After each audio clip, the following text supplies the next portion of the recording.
بجلالك وكمالك على سيد عبادك وأشرف عبادك أسعد العرب والعجم وإمام طيبة والحرم وترجمان بلسان القدم ومنبع العلم والحلم والحكمة والحكم أبي القاسم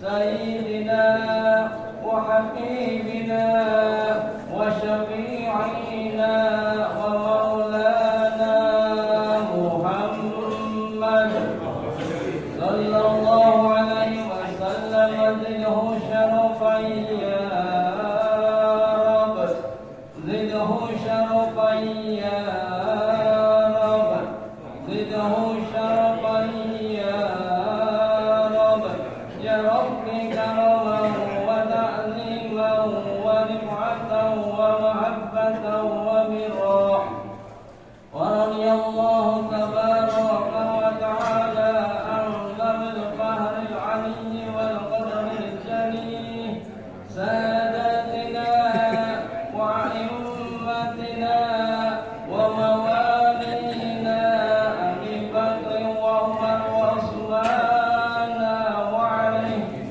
الحسن ثم الحسين وأن بقية الصحابة وقرابة رسول الله صلى الله عليه وعليهم أجمعين والحمد لله رب العالمين يا رب بالمصطفى بلغ مقاصدنا واغفر لنا ما مضى يا واسع الكرم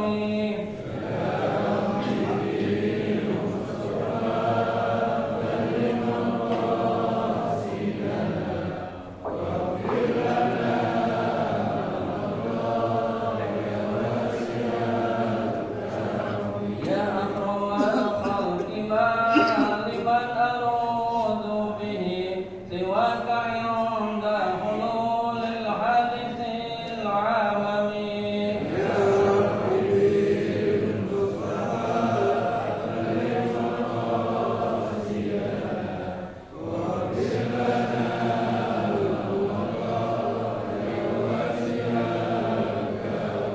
ولا يديك رسول الله جاهك به إذ الكريم سجدنا باسم منتقم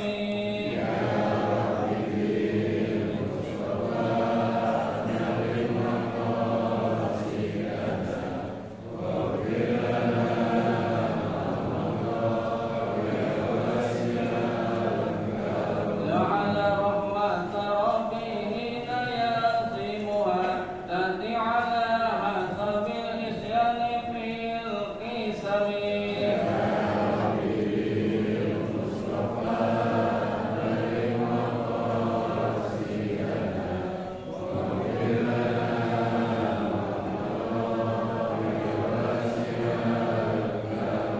محمد شهيد الكونين وشقلين والفارقين من أرض ومن عجم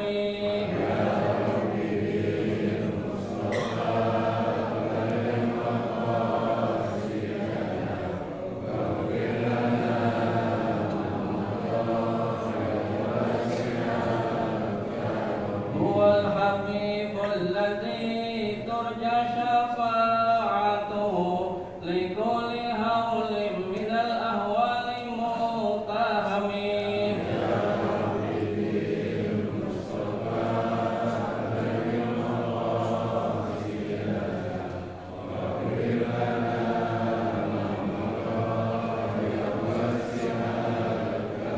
يا رب بالمصطفى بلغ مقاصدنا واغفر لنا ما مضى يا واسع الكرم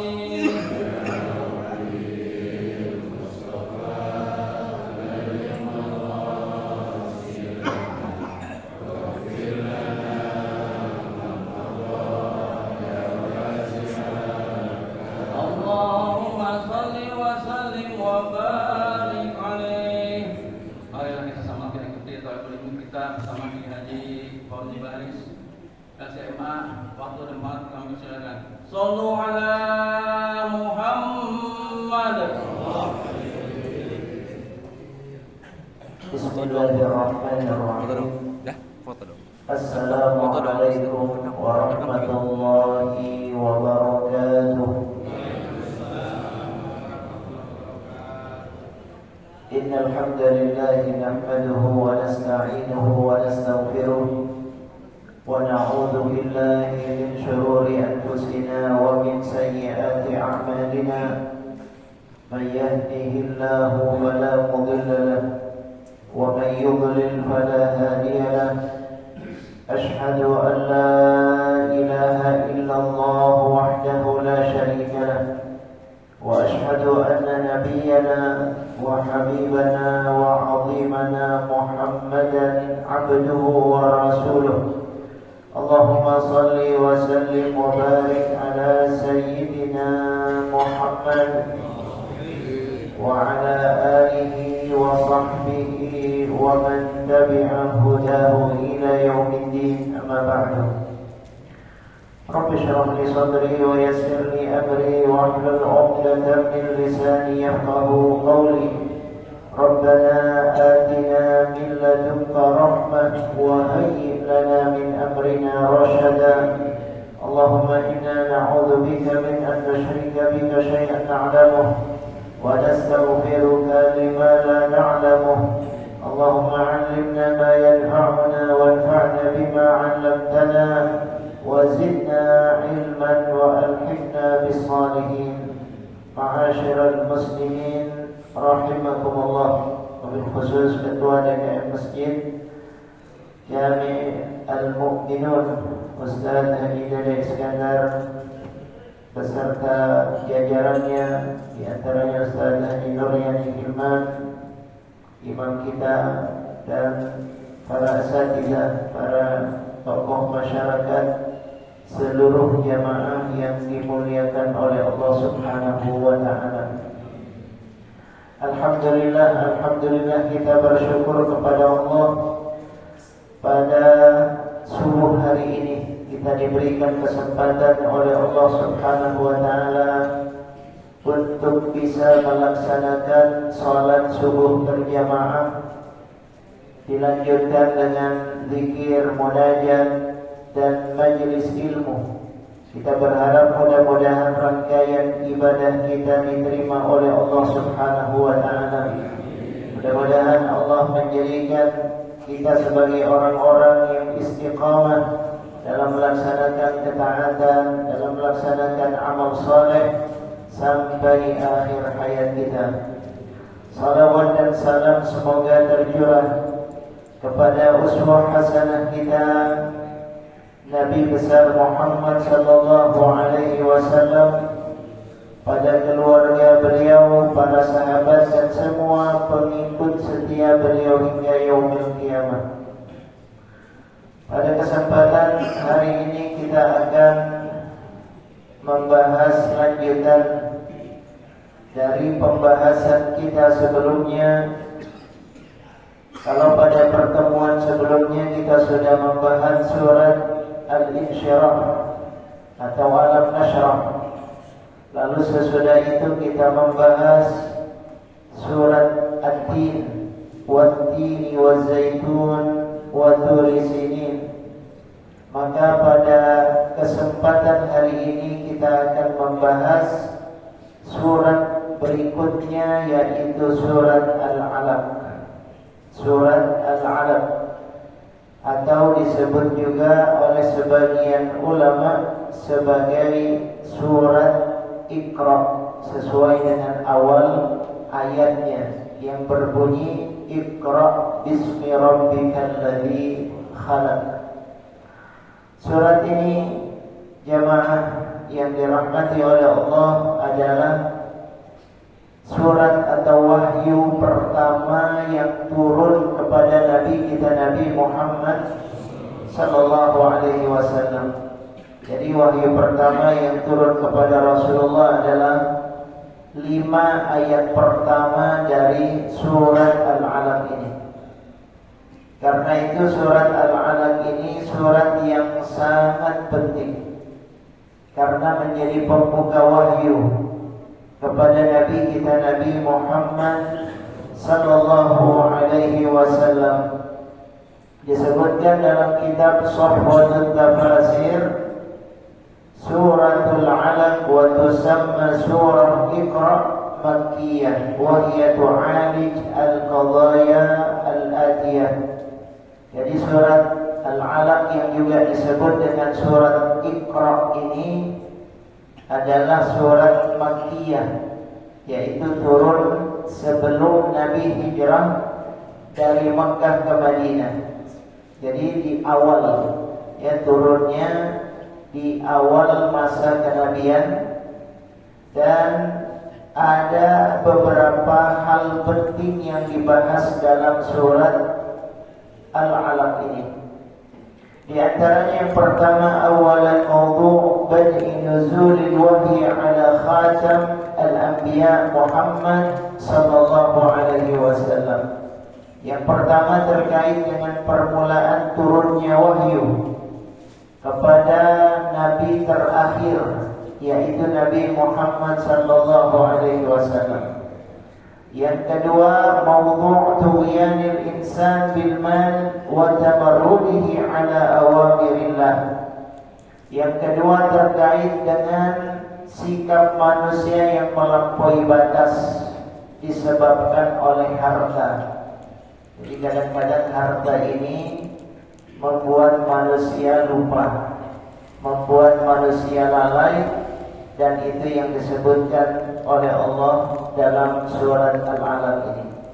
Yang ketiga adalah qissatus syaqi Abi Jahlin wa nahyihi ar-Rasul sallallahu alaihi wasallam 'anil salat, dan kisah orang yang celaka. Orang yang celaka di sini maksudnya adalah Abu Jahal.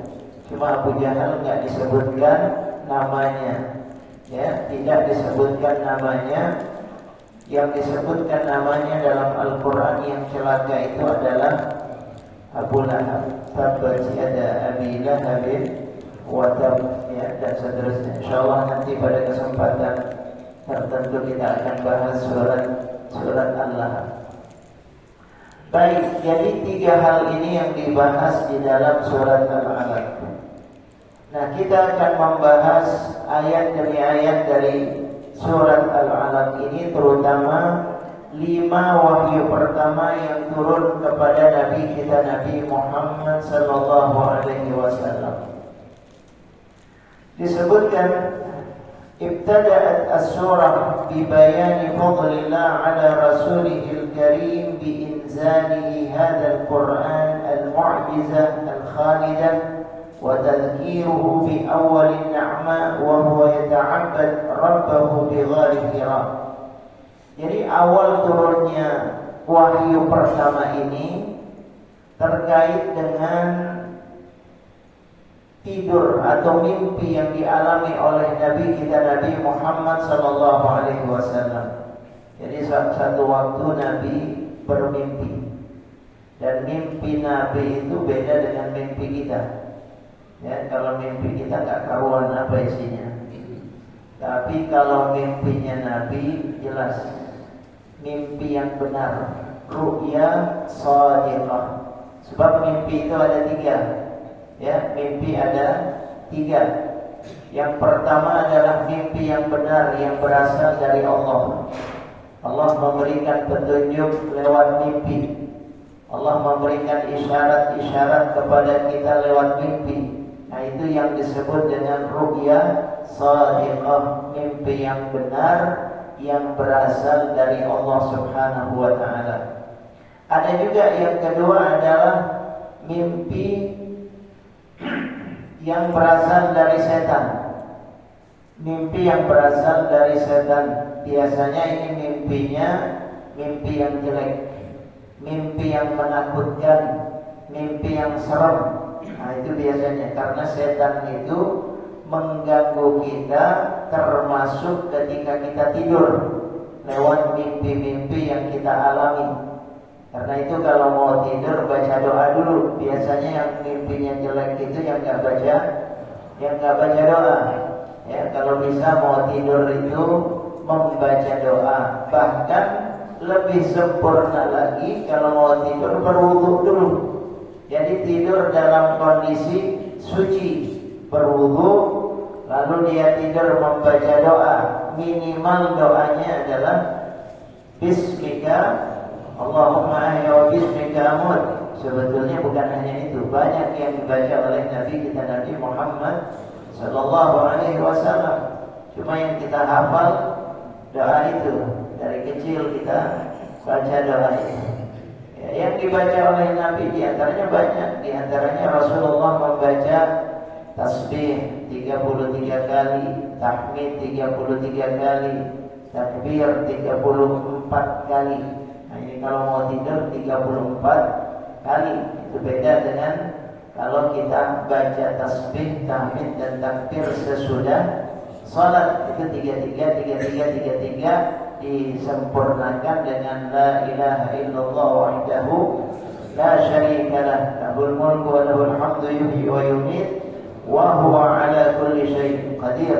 Tapi kalau tidur sebagaimana yang diajarkan oleh Nabi kepada Sayyidah Fatimah radhiyallahu anha. Jadi Sayyidah Fatimah dikasih amalan sama Nabi. Kata Rasulullah, kalau mau tidur baca tasbih 33 kali, tahmid 33 kali, takbir 34 kali. Nah, itu bisa dibaca kalau mau tidur. Kemudian juga Nabi biasa membaca surat Al-Ikhlas, surat Al-Falaq, surat An-Nas.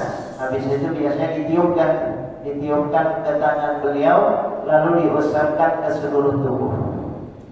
Itu yang biasa dilakukan oleh Nabi sallallahu alaihi wasallam. Lalu terakhir Nabi membaca doa lagi yang cukup panjang. Allahumma inni aslamtu nafsi ilaika wa wajjahtu wajhi ilaika wa fawwadtu amri ilaika wa alja'tu dhahri ilaika, dan seterusnya. Baru Nabi tidur. Insyaallah yang begini ini akan dijaga oleh Allah Subhanahu wa taala. Jadi tidurnya memang beda sama tidur kita. Tidurnya itu dengan rangkaian ibadah, sehingga mimpinya mimpi yang benar didapatkan oleh Nabi kita Nabi Muhammad sallallahu alaihi wasallam. Dari mimpi itu Nabi mendapatkan isyarat. Apa isyarat yang didapatkan oleh Nabi? Beliau tergerak, terdorong untuk melakukan khalwat, melakukan tahannuth, ya, berkhalwat, bertahannuth, menyepi, menyendiri, yaitu di satu tempat yang bernama Gua Hira. Di Gua Hira. Dan Gua Hira ini tidak dekat, jaraknya lumayan jauh. Kalau dari Masjidil Haram itu jaraknya sekitar 4 kilo. Jadi 4 kilo itu berjalan kaki dari sekitar Masjidil Haram, rumah Nabi, sampai ke Gua Hira. Jadi 4 kilo, bayangkan 4 kilo lumayan juga jalannya. Dan jalan kaki, ya. Daerahnya juga bukan daerah yang nyaman, sebab jalannya itu naik ke atas. Kalau yang pernah pergi haji atau umrah biasanya pernah tuh diajak untuk melihat daerah Gua Hira. Itu nanjak, dia agak ke atas, seperti bukit dia. Tapi luar biasa, Nabi itu melakukan hal tersebut. Nabi berkhalwat di Gua Hira selama beberapa hari atau beberapa malam. Ya, bertafakkur, ya, merenung, ya, melakukan muhasabah, apa hakikat dari kehidupan ini, mengapa diciptakan, ya, mengapa hadir ke dunia, lalu apa fungsi tujuan dari keberadaan di dunia. Bertafakkur Rasul sallallahu alaihi wasallam. Kalau sudah habis bekalnya, Nabi pulang lagi. Pulang ke rumah Khadijah radhiyallahu anha. Kemudian Khadijah memberikan bekal, lalu Nabi balik lagi ke gua Hira. Begitu berkali-kali dilakukan oleh Rasulullah sallallahu alaihi wasallam, sampai pada satu saat datang malaikat Jibril alaihi salam kepada Nabi kita Nabi Muhammad sallallahu alaihi wasallam. Tiba-tiba Jibril datang kepada beliau dan mengatakan, "Iqra," ya, baca, kata malaikat Jibril.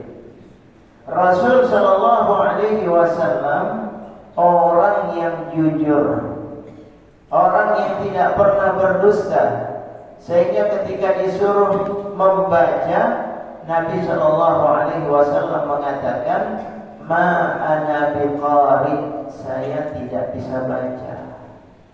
Nah, ini pelajaran penting.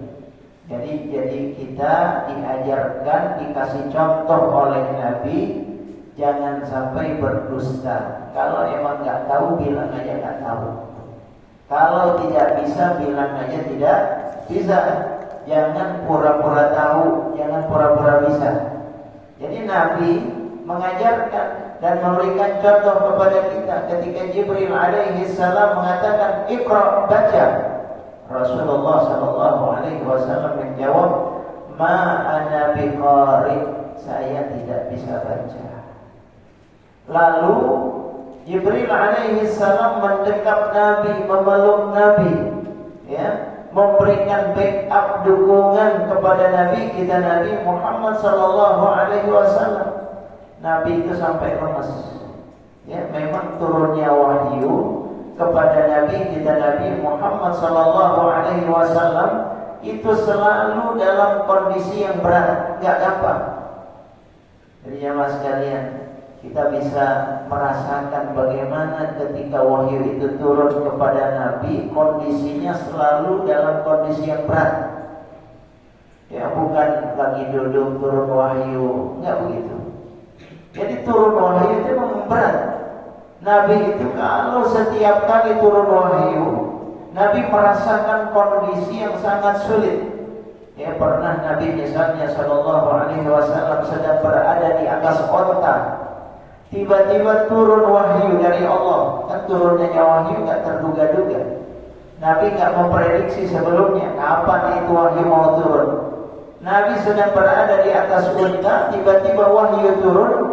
Unta itu karena tidak kuat menahan beban, dia sampai turun, duduk unta itu.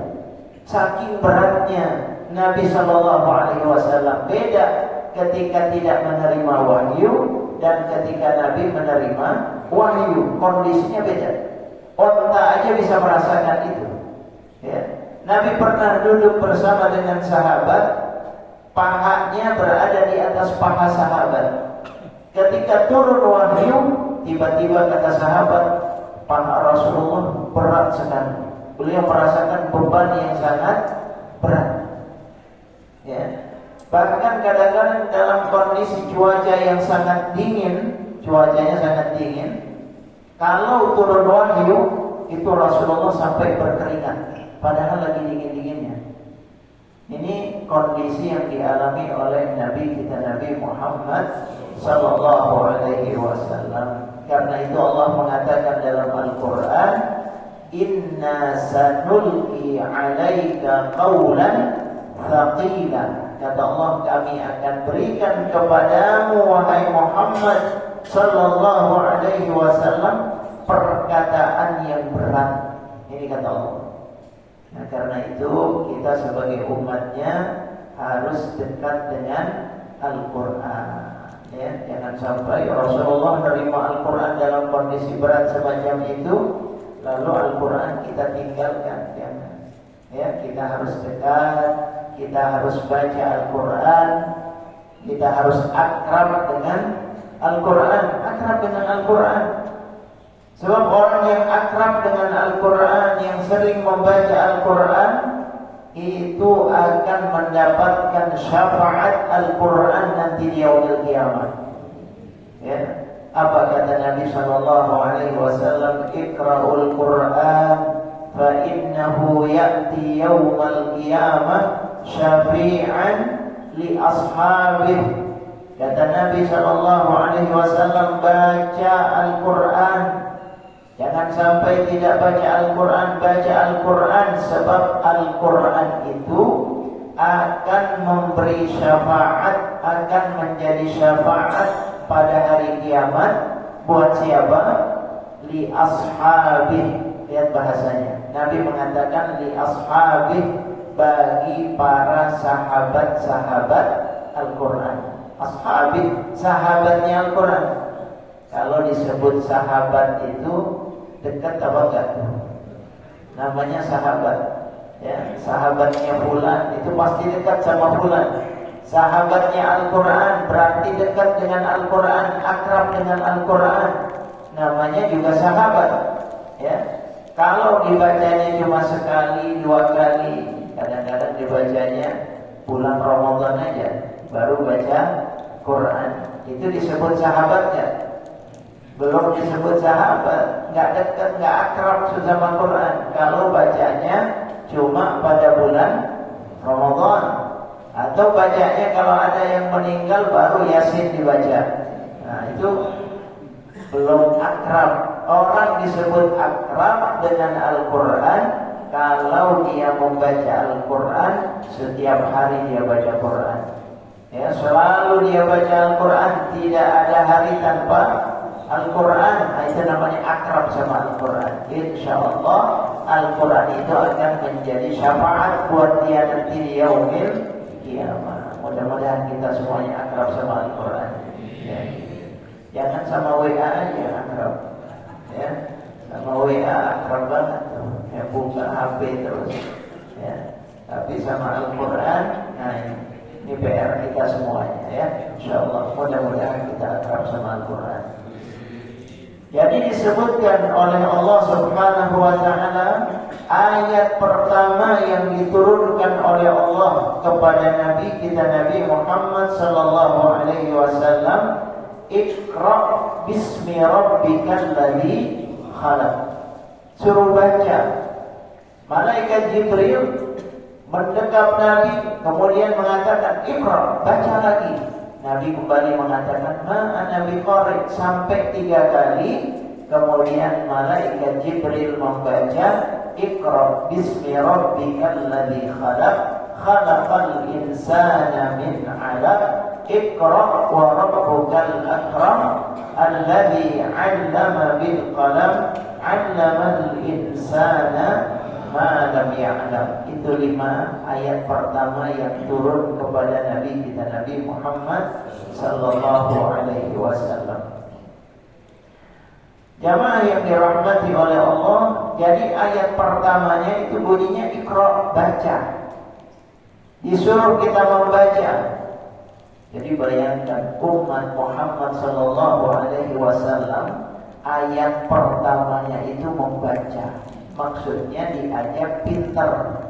Ya, kita diajak, diperintahkan oleh Allah untuk menjadi umat yang cerdas, menjadi umat yang berilmu, menjadi umat yang berpengetahuan, karena ayat pertamanya saja disuruh membaca. So, ini kunci. Orang kalau ingin pandai, ingin pintar, itu harus rajin membaca. Ini yang diajarkan oleh Allah Subhanahu wa ta'ala. Jadi bayangkan, ini pelajaran yang sangat penting. Ayat pertamanya bukan disuruh salat. Nanti salat ketika peristiwa Isra dan Mi'raj baru turun perintah salat. Ayat pertamanya bukan bicara tentang puasa. Nanti puasa itu di saat Nabi sudah ada di Madinah, baru ada perintah puasa. Jadi ayat pertamanya itu baca dulu, biar umat Islam ini pintar dulu, tahu dulu, ngerti dulu. Disuruh kita untuk memahami. Jadi menjadi muslim, menjadi mukmin itu landasannya harus dengan ilmu. Harus dengan ilmu, harus dengan membaca. Ini yang diajarkan oleh Rasulullah. Ya. Sehingga kalau kita paham, kalau kita ngerti, ibadahnya juga benar. Ada orang yang beribadah asal aja dia ibadah. Kenapa? Nggak mau baca, nggak mau belajar. Ada orang yang mengaku beriman, mengaku muslim, muslimah, tapi nggak mau belajar. Tidak tahu tentang Islam, tidak tahu tentang syariat. Jangankan itu, suruh baca Quran aja nggak tahu. Banyak yang nggak tahu baca Al-Quran. Ini baca Al-Quran, banyak yang buta huruf Al-Quran, buta huruf Al-Quran. Ya, bayangkan, ada penelitian teman-teman kita di IIQ, Institut Ilmu Al-Quran, melakukan penelitian kepada umat Islam, dilakukan survei. Ketika dilakukan survei, ternyata hasilnya mengejutkan. Ada sekitar 80% umat Islam yang tidak bisa baca Quran. Coba, sedih kan? Musibah. 80% yang bisa baca Quran. Jadi padahal ayat pertamanya suruh baca, Iqra. Ya, maka kita harus mulai belajar. Belajarnya apa? Ya diantaranya belajar baca Quran, ya belajar agama, belajar akidah, belajar ibadah, belajar syariah, belajar muamalah. Ya, jangan sampai bahasa Inggrisnya pintar, baca Qurannya nggak bisa. Bahasa Inggris dia belajar, bahasa Korea dia belajar, bahasa Jepang dia belajar. Suruh baca Quran, bingung dia, dilihatin aja ini apa bacaannya. Ya, hijaiyah dia nggak tahu, alif ba ta ta dia nggak tahu.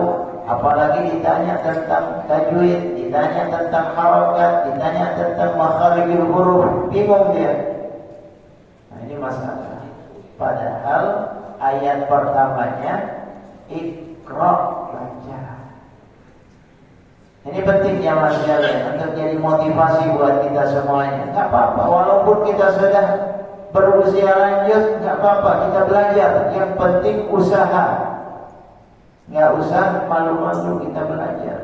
Orang yang mau belajar Al-Quran akan diangkat derajatnya oleh Allah Subhanahu wa ta'ala, akan diberikan pahala yang besar oleh Allah.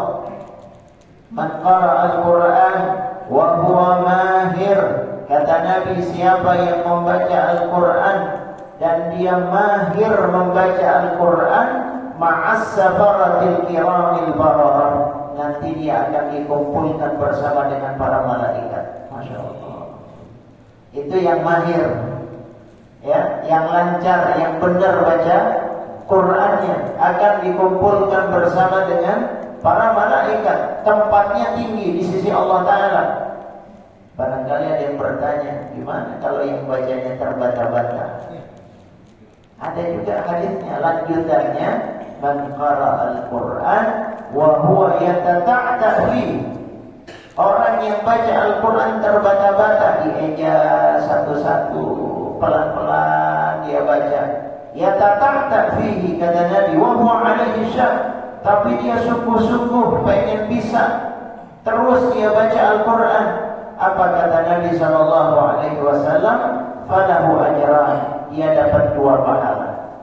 Dapat 2 pahala diberikan oleh Allah Subhanahu wa ta'ala, pahala yang besar. Nah ini motivasi buat kita belajar, ya, walaupun sudah lanjut, ya, walaupun terlambat, gak ada kata terlambat, terus saja. Banyak orang yang baru belajar mu'allaf itu, mu'allaf baru masuk Islamnya udah usia 40-50 tahun. Dia belajar Quran, bisa belajar Quran, ya, bisa, mahir belajar Al-Quran, bisa, bacanya bisa. Insya Allah Al-Quran ini dimudahkan oleh Allah, ya. Apa kata Allah? وَلَقَدْ يَسَّرْنَا الْقُرْآنَ لِلذِّكْرِ فَهَلْ مِن مُدَّكِرٍ. Kata Allah, kami mudahkan Al-Quran untuk jadi pelajaran. Jadi Allah sudah memudahkan, gampang asal ada kemauan. Kalau ada kemauan, insya Allah ada jalan, akan diberikan kemudahan oleh Allah Subhanahu wa taala. Insyaallah waktu kita barokah. Ya, kalau bersama Al-Qur'an, belajar Al-Qur'an itu barokah. Ya, memang setannya sih banyak. Ya, orang belajar Al-Qur'an itu pengennya cepat selesai aja gitu ya. Nggak telaten, nggak tekun biasanya. Ya, karena setannya banyak. Setan nggak ingin kita menjadi orang yang dekat sama Al-Qur'an. Mudah-mudahan kita min ahlul Qur'an. Ahlul Qur'an ahlullah.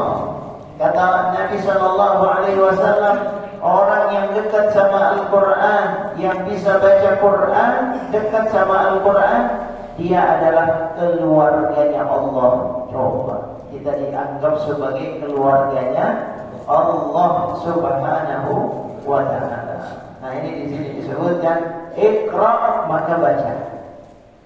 Ya, Allah Ta'ala menyuruh kita membaca Al-Quran dan membaca yang lain yang bermanfaat. Pokoknya belajar urusan agama terutama. Iqra. Jadi di sini disuruh membaca.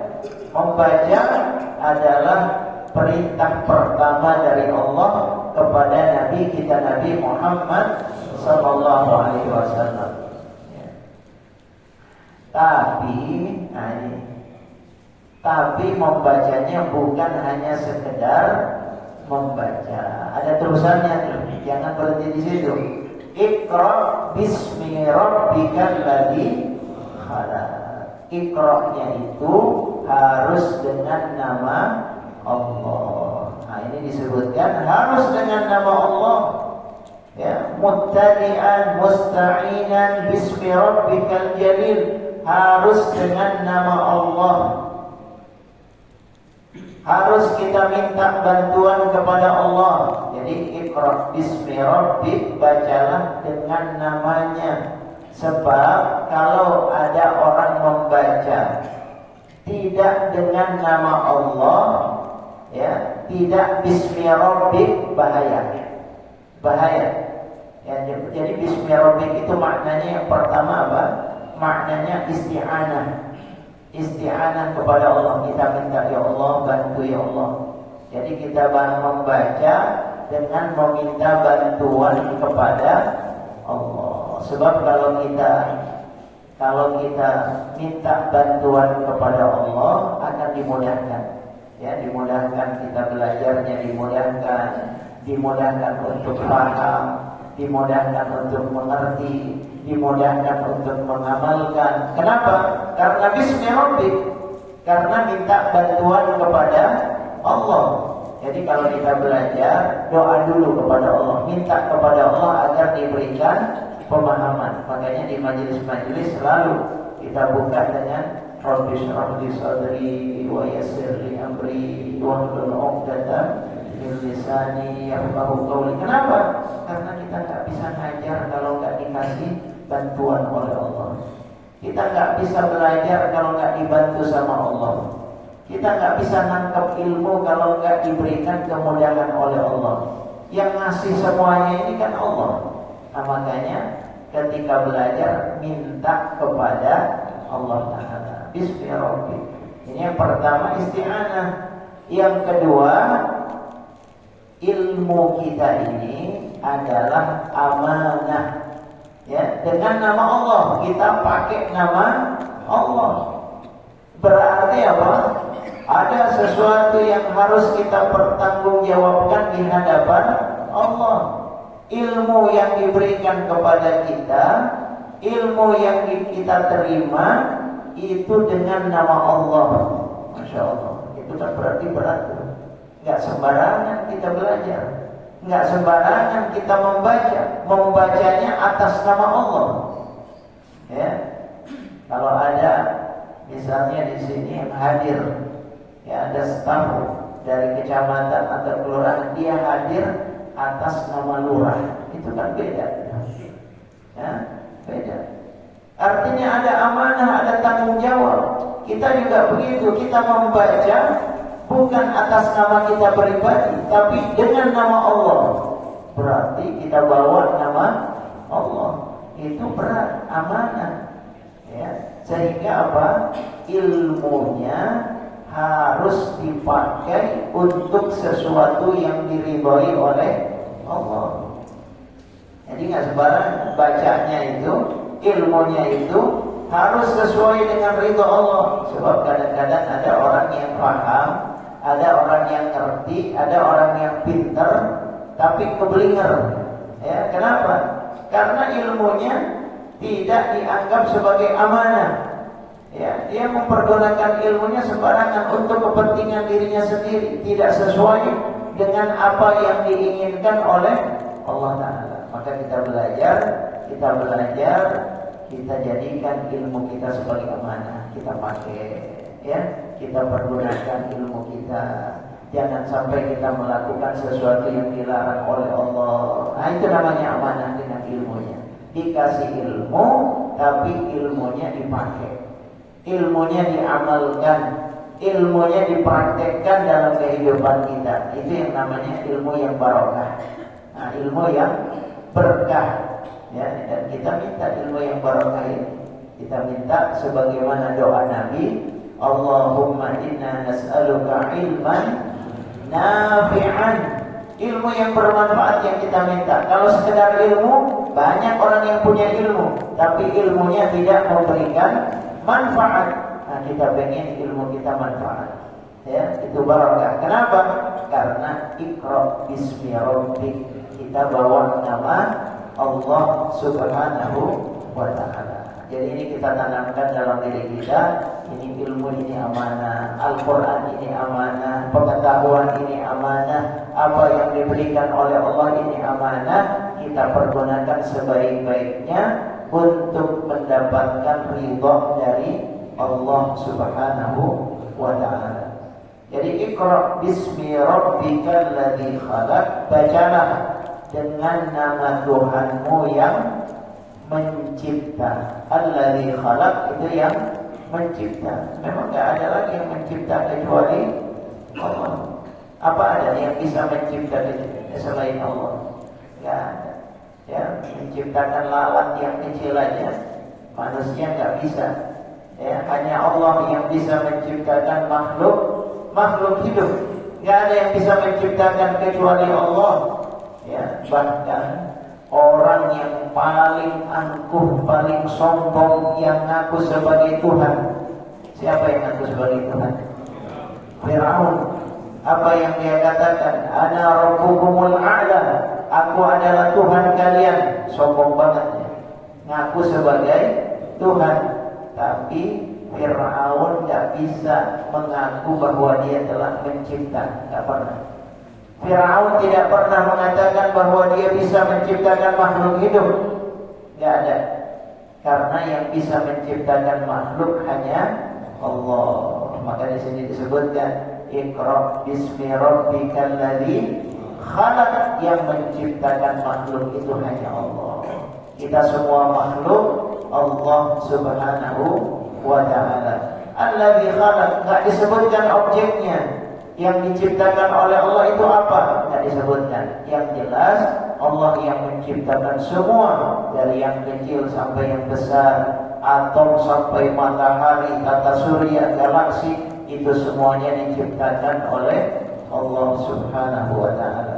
Khalaqal insana min 'alaq. Tapi kemudian pada ayat yang kedua Allah mengatakan Dia menciptakan manusia. Yang disebut ke manusia oleh Allah, yang lain tidak disebut. Ya, binatang tidak disebut. Ya, mataharinya semuanya disebut. Yang di sini disebutkan pertama kali adalah manusia, karena manusia makhluk yang paling mulia. Ya, ini disebutkan oleh Allah. Khalaqal insana min 'alaq. Allah menciptakan manusia dari 'alaq. Apa maknanya 'alaq? Maknanya 'alaq apa? Kalau dalam terjemah itu biasanya diartikan dari 'alaqah. Dari 'alaqah. 'Alaqah itu apa? 'Alaqah itu segumpal darah. Segumpal darah.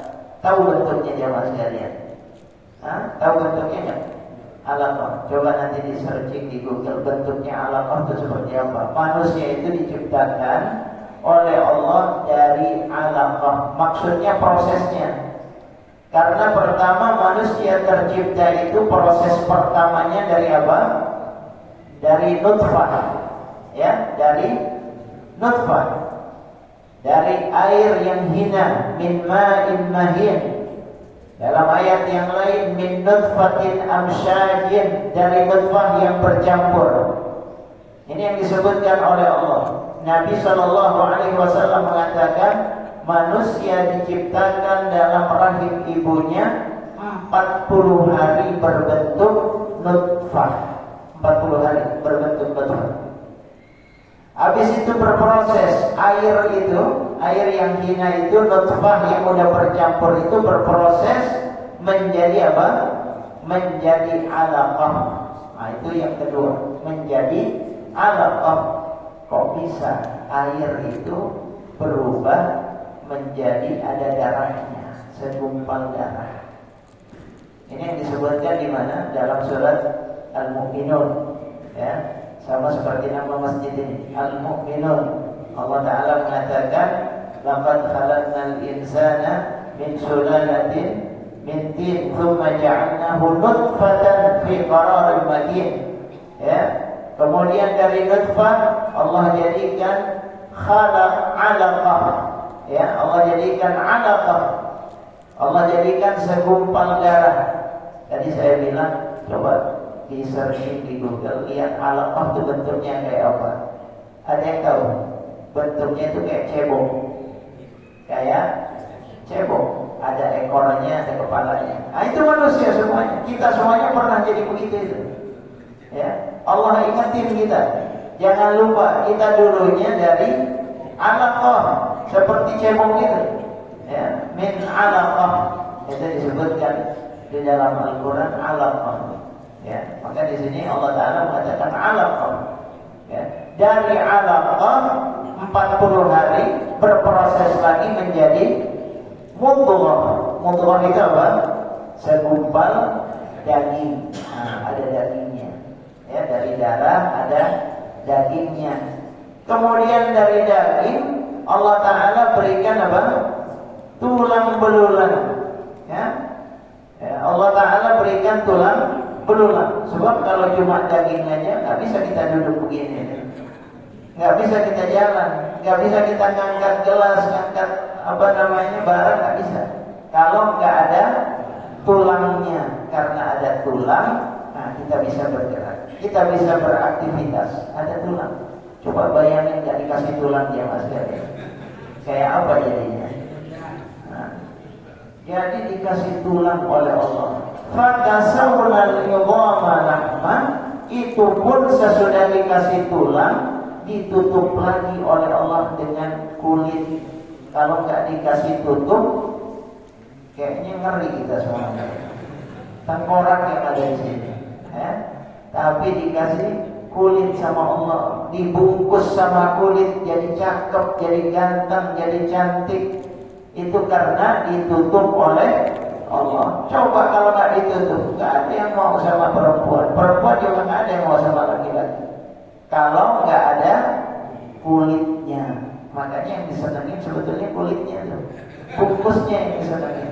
Ya, yang disenengin itu bungkusnya. Ya, insya Allah kita semuanya termasuk makhluk yang dimuliakan oleh Allah Subhanahu Wa Taala.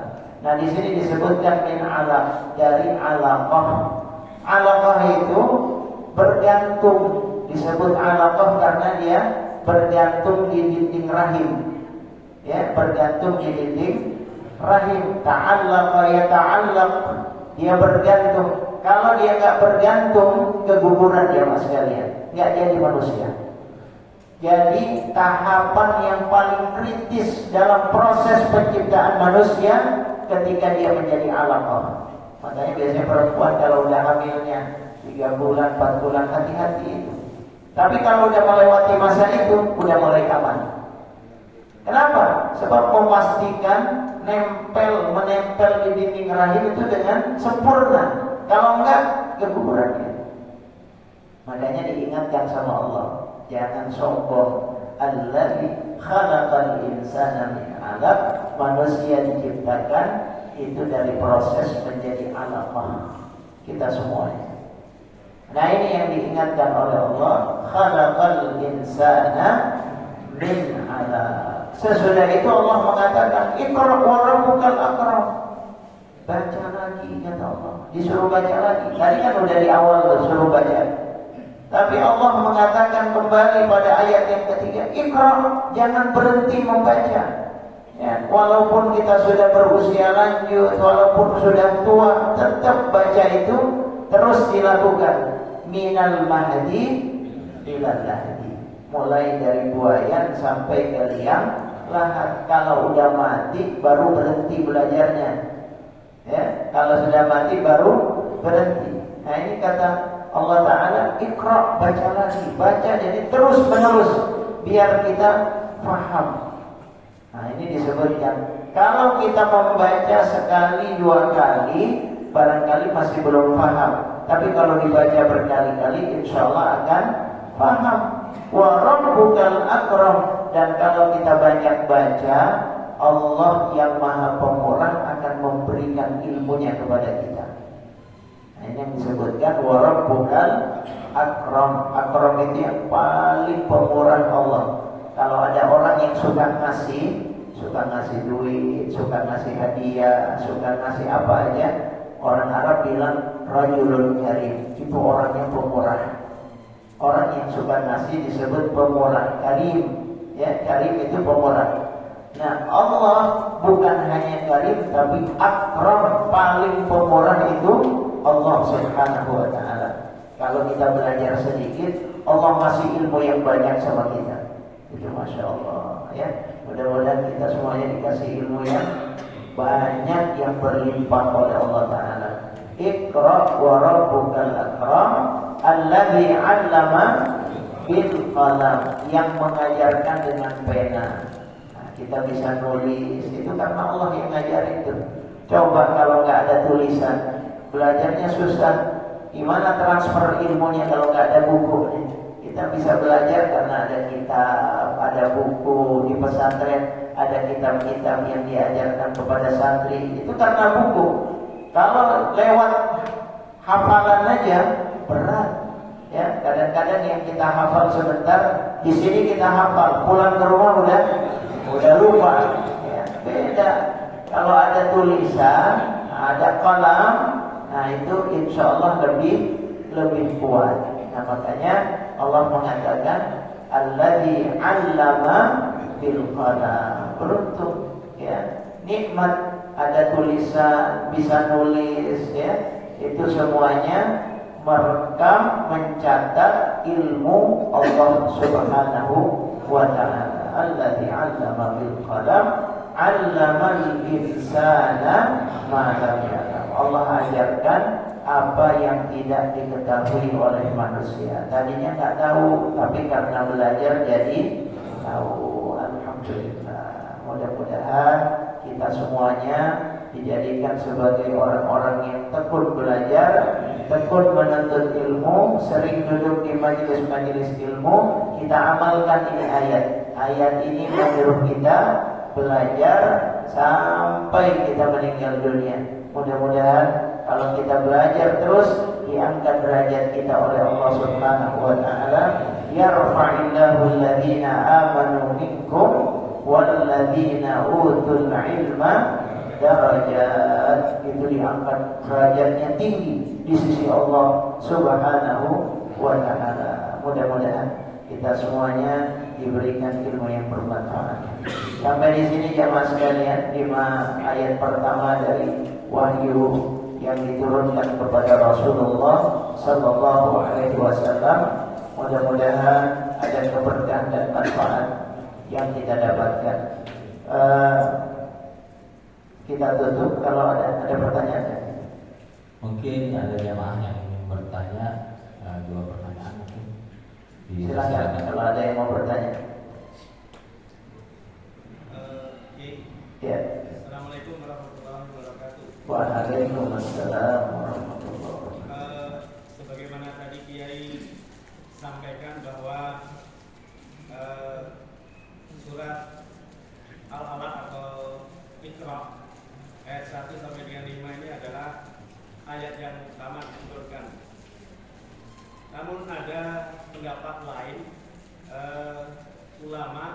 yang juga mengatakan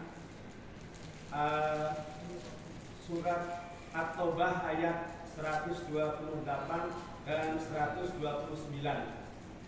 Mana ini, apakah memang bersamaan turunnya atau bagaimana? Mohon penjelasannya. Ya, para ulama sepakat, jumhur ulama sepakat ini ayat pertama yang turun. Jadi ayat pertama yang turun kepada Nabi, wahyu pertama itu adalah 5 ayat pertama dari surat Al-Alaq. Itu jumhur ulama. Di luar itu pendapat yang syadz. Apa syadz itu maksudnya? Pendapat yang ganjil atau pendapat yang nyeleneh. Kalau kita pendapat yang tidak merupakan pendapat muktabar, tidak diakui oleh jumhur ulama. Jadi yang diakui. Bahkan ada pendapat yang lebih kuat dari itu, yaitu yang mengatakan surat Al-Fatihah. Nah, jadi ada yang mengatakan surat Al-Fatihah itu yang pertama turun. Nah, itu pendapatnya lebih kuat, tapi masih tetap kalah kuat dengan pendapat yang mengatakan 5 ayat pertama ini. Kalau surat Al-Fatihah itu bisa jadi maksudnya satu surat secara utuh. Satu surat secara utuh itu surat Al-Fatihah mungkin. Tetapi kalau yang dimaksud wahyu pertama itu adalah Al-Alaq 5 ayat pertama. Nah, memang sisanya turunnya belakangan tuh, nggak utuh satu surat. Kalau yang utuh satu surat Al-Fatihah. Nah, itu penjelasannya semacam itu. Ya, wallahu a'lam. Ya. Ada lagi yang lain? Nggak ada ya? Jelas? Insyaallah. Siap mengamalkannya? Amin. Insyaallah. Kita cukupkan sampai di sini. Mohon maaf atas segala kekurangan. Wabillahi taufiq wal hidayah wa ridwanina ihdinas siratal mustaqim. Subhanakallahumma wa bihamdika asyhadu an la ilaha illa anta astaghfiruka wa atubu ilaik. Wassalamu alaikum warahmatullahi wabarakatuh. Waalaikumsalam warahmatullahi wabarakatuh. Alhamdulillahirabbil alamin. Sama-sama kita dengarkan materi dari guru kita. Mudah-mudahan apa yang beliau sampaikan menambah keilmuan kita dan juga menambah kecintaan kita kepada Al-Quran, sehingga menjadikan takwa kita kepada Allah Subhanahu Wa Taala meningkat, dan semua yang beliau sampaikan mudah-mudahan kita dapat terapkan dalam kehidupan kita sehari-hari. Sebelum saya akhiri, ucapan terima kasih kami kepada para jamaah yang telah mensisihkan sebagian rezekinya demi terlaksananya taklim kita pada hari ini. Lebih kurangnya mohon maaf. Billahi taufiq wal hidayah. Assalamualaikum warahmatullahi wabarakatuh.